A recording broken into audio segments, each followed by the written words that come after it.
वनू 9 वर्षान बीएमसीचं election आलेलं आहे. तुला माहित आहे ना आपला नगरसेवक निवडायचा आहे. नगरसेवक म्हणजे माहित आहे ना तुला? अरे तोच नाही नगरसेवक, जो आपले कंचनीगंची सणाला आणि कार्यक्रमाला प्रमुख पाहुणा असते.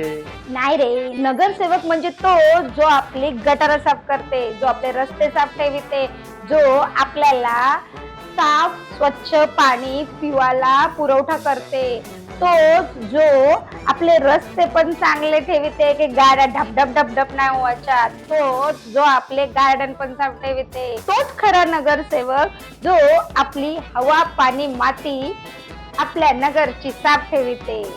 मग लक्षात ठेवा, मत देवाला ते याच आणि मत देऊन झोपू नका. 5 वर्ष जाप विचारा. नगर साहेब नाही, नगर सेवक, हे नेहमी लक्षात ठेवा. आणि 15 तारखेला झोपू नका, मत टाकावा नक्की या.